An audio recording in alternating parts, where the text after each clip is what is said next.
Break. Alrighty, welcome back to the Defying Gravity podcast with Zach Goodman. It's been a minute. It's been a minute. I am recording this on November 19th. So it's been a while since my last podcast. I took some time away from the podcast, mostly because I've been super busy. I haven't necessarily made the time to do the podcast recently. I've been putting my time into some other things. But coaching has definitely not slowed down. Everything has not really slowed down.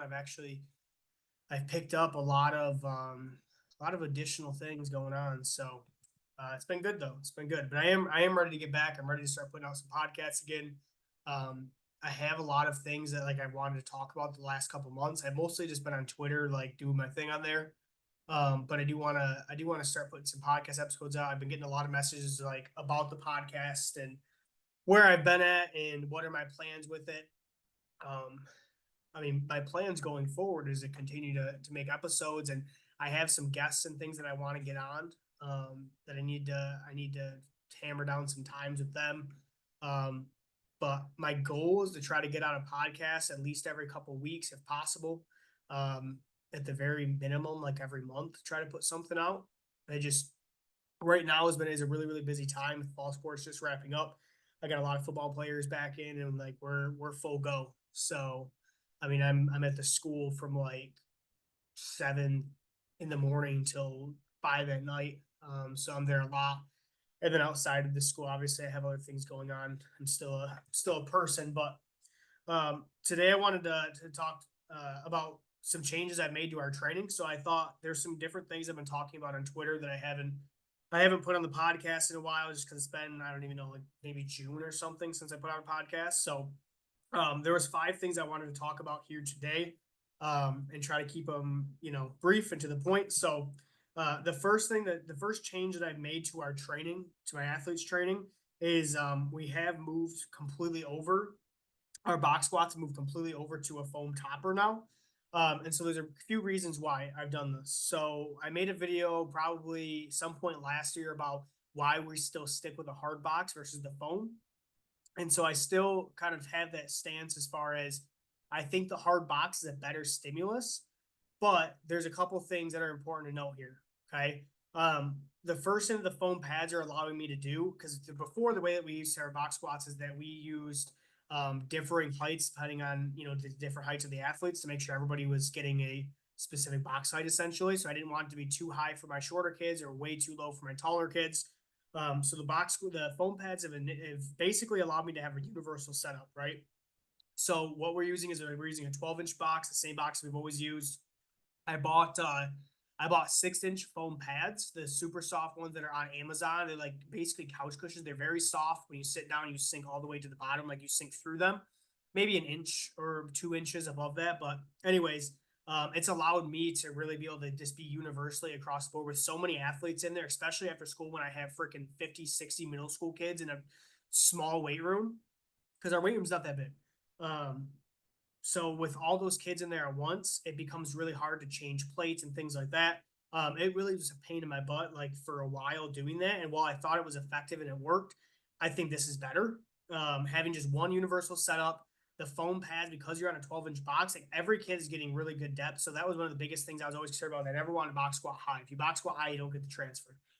So the foam pads basically allowed for universal setup. So when kids come in, everybody uses them. There's no problems with, hey, you got to change this play. You got to change this play. I don't have to correct those young kids that are maybe trying to just put weight on the bar. It saves me some time to like battle, like, hey, no, you didn't use this play, you didn't use this play. Because again, at the end of the day, even though I post a lot on Twitter and have like, some really good athletes and like I post some cool stuff, like I still fight the same battles you guys fight. So making sure my young kids are staying on top of that. So with this setup, I don't have to worry about that. It's low enough for them. Even like sixth graders that are really short, that 12-inch box is perfect. Even for my taller kids, we're still using a 6-inch or 12-inch box, 6-inch foam pad. Okay. So it's really just allowed me to have a universal setup. That's the biggest and most important reason I've done that. Second thing, okay, the foam pads teach kids a little bit better than I can teach kids. Okay. And so what I mean by that is the goal with the box squat is really to leverage it for acceleration. We want to leverage it for jumping and sprinting. And so the biggest problem you run into with the hard box, if kids are not a quad dominant squatter or they don't know how to brace, very quickly can they start using their hips and loading their glutes. And so it became a problem for me. Not necessarily a problem, but it was a lot of spent time coaching that specific thing, trying to really get kids to understand how to push their feet, how to really use the box squat the way it's meant to be used. And so what the foam pads do for us is that it really that you can't hinge it, right? So when you're using those foam pads, it becomes really hard to hinge because you're literally pushing off of a pad. So it really cues them to have to push their feet and use their quads a little bit more, which I think is really important because I don't like front squatting. Like I'm not going to use front squats. It's not as strong of a stimulus. I'm going to use a box squat. It's the best, but the box squats work so much better when kids actually know how to push their feet. So that's the biggest thing in the box squats. If your box squats are really hingy, it's probably because you're using a solid box. It probably has less to do with your coaching, and it probably has more to do with it's just a very hard thing to teach, right? If you're trying to teach kids how to box squat and they don't know how to use their feet or they don't know how to use their quads and they're just all freaking back, like that's a hard thing to coach out of them, and it takes a lot of time. And for me, like time is money, and I have to be really efficient what we do because I don't get as much time as I would like to. Like, of course, I'd love to see them every single day. I'd love to all have them involved for 2 hours plus a day. So we need to really capitalize and maximize our time. And so that foam pads have saved me a lot of coaching time. And it's allowed my kids to actually get more out of it. My kids that already knew how to squat, push their feet, and are already, very quad dominant, upright, vertical torso squatters, they haven't noticed any really difference at all. Their jumps are still going up. They're still running faster. Everything is good. My kids that were really hingy squatters have noticed big jump because now they're really pushing through those quads and not just hinging their squats as much. So that's been really good for me um, as a coach. So I would recommend those. Again, I don't think the stimulus is necessarily as strong in my opinion, but I do think the stimulus is better for where we are at right now. Okay, so I just want to make that clarification. Other thing I have on the foam pads, they're comfy. Okay, the biggest thing I've noticed with the foam pads, it sounds funny that they're comfy, but truth of the matter is, kids recover faster when they squat to the foam pads. So when you're squatting to a hard box, it really tends to compress the spine a lot, obviously, because there's not as much force being dissipated into the pad. There's a pad there, right? If you're squatting to a hard box, it's freaking collision, creating that sag state. With the foam pad, it kind of takes away some of that force, right? So it absorbs some of that force, then you're able to redirect it. And so I've noticed that my athletes are a lot less beat up squatting like that. When you use the foam pads, you're able to really push the weights, um, able to push the weights heavier more frequently without beating their backs down. And so I've noticed that we're able to recover faster and have better sessions back to back. So I think that's a big deal. And the other thing I think as far as like having better sessions go and like things like that, I actually think the foam pads have made our squats better. Like aside from like just the technique and everything, I think the foam pads are actually easier than squatting to the hard boxes that we were using. Every single kid that we've moved over to, like everyone's on the foam pads now, their squat numbers have went up. And so it was like the first day, even like the first day using them, their squat numbers were the same or a little bit better. So I think the foam pad, like it obviously is helping us a little bit out of the bottom, which I do think, that's what's happening is what I'm seeing. But the truth of the matter is the kids are just more comfortable squatting. Like if you're, instead of squatting down to a 13.5 inch box and you're not even touching the box till 13.5 inches because you're hitting that box at 18 inches because you're hitting the foam pad at 18, but then you're sinking into it. It gives them so much more confidence to squat with heavier weights. And that's a big deal too. And that's another thing is like you're giving kids more confidence. And so over time that does improve their numbers. So again, it's a weird kind of dilemma because obviously like for me, like I've never had a problem squatting. Like my personal training, I've never had any problem like squatting heavy or anything like that. I've always preferred the hard boxes. I use the foam pad right now and I've used it for the last like year and a half or so when I do use box squat, just because it allows me to recover a little bit faster so I can squat more frequently. I like frequent squatting, so that's kind of what I do. Um, but yeah, those are the big things for the foam pads. Okay, I do want to move on. If you guys are interested in hearing more about how I'm using the box squats, the foam pads, let me know. I'll make a video just on like that and like programming changes, things like that. Second thing, board pressing. Okay, we did add board presses in, okay, to our training. First thing I had, board presses are better than rollbacks. We do a lot of rollbacks. Board pressing is better for the triceps. It's probably the elite tricep extension. So when you're getting done benching, board press. We don't board press instead of bench. We board press after we bench. Okay, I want to make that distinction as well. We are not board pressing instead of benching. We are always training full range of motion. We don't want to. The biggest thing with the raw bench is you have to get it off your chest. That's like the biggest sticking point for most kids. They have super underdeveloped pecs and shoulders. I mean, they're underdeveloped everywhere, right? Triceps, I think, become much more of an issue for a more advanced or intermediate lifter. I think for the young kid that has literally no muscle mass, I think they need a lot of 4-range of motion pressing, which is why the incline bench really drives the needle a lot.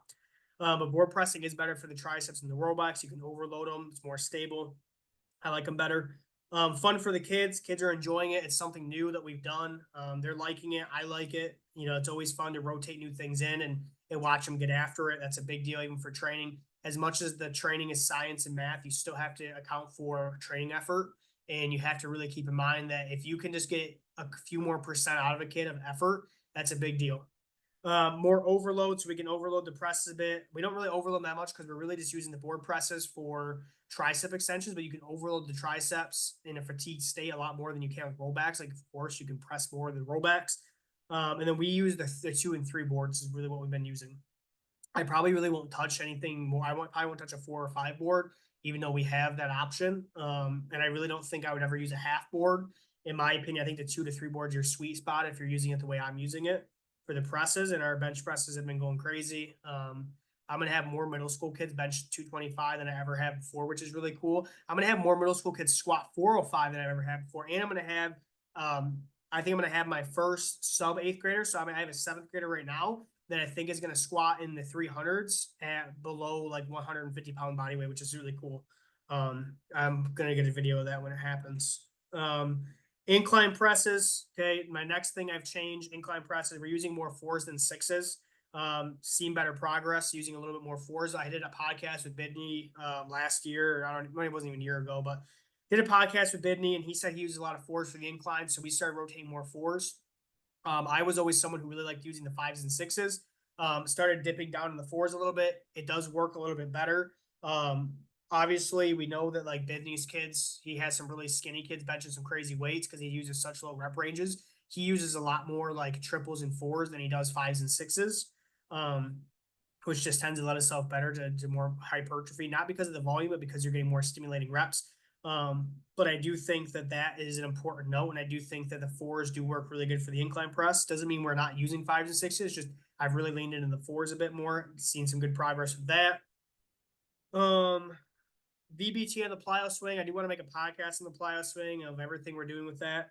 But instead of having velo cutoffs like some coaches do, I know a lot of people do like velo cutoffs with squats and benches, things like that, because Louis said to do that, and because other coaches said to do that.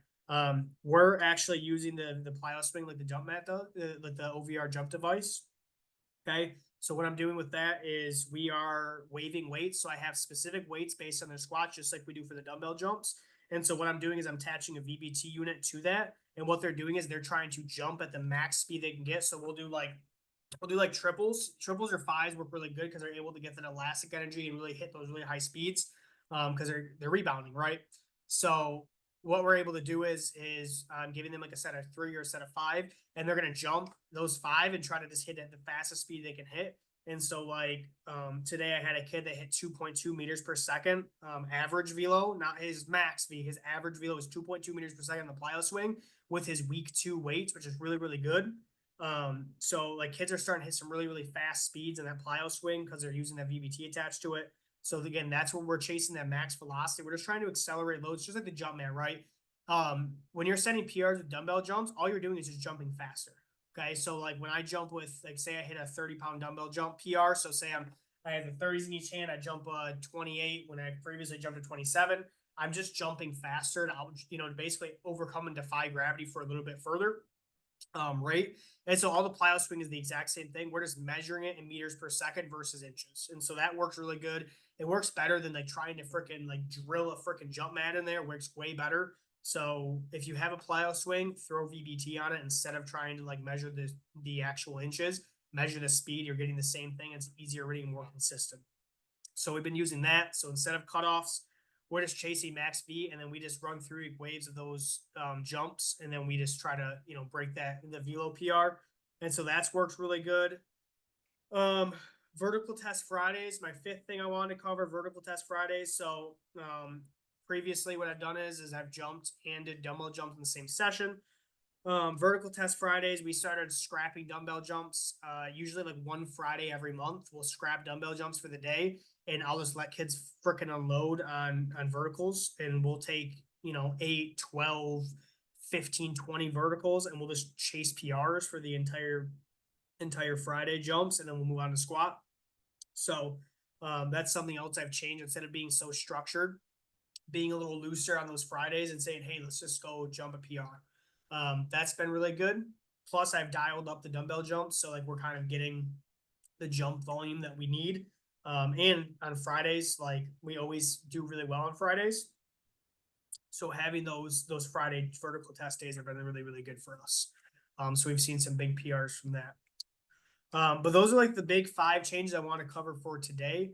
I didn't want to make it too long because I want to try to get a couple podcasts out, so I don't want to spend too much time on just one thing. But those are like some changes I've made the last, like, I don't know, 6 months or whatever, that I feel comfortable like talking about on the podcast now and like getting into that. So if there's a topic or one of those things you guys want me to talk more about, let me know and I will do that. But I hope this podcast found you well, and I'm hoping to get more out there. So just let me know what you guys want. Now I have a list of things that I still want to go through. So by the time you guys hear this, I should have a couple more podcasts that are going to continue to roll out for hopefully weeks on end. So we'll tackle a lot of these topics that I think you guys will be interested in then. Okay. But thank you so much for listening. I appreciate you guys so much, especially those of you who reached out and checked in on me and checked in on the podcast. Okay. I really, really meant a lot. It's one of the main reasons that I've really like pushed to sit down and like knock out a bunch of them because I know you guys want them. So I really do appreciate you guys. You guys mean a lot, and it means a lot that you guys like listening to me talk about training stuff all the time. But thank you. I appreciate it. Peace.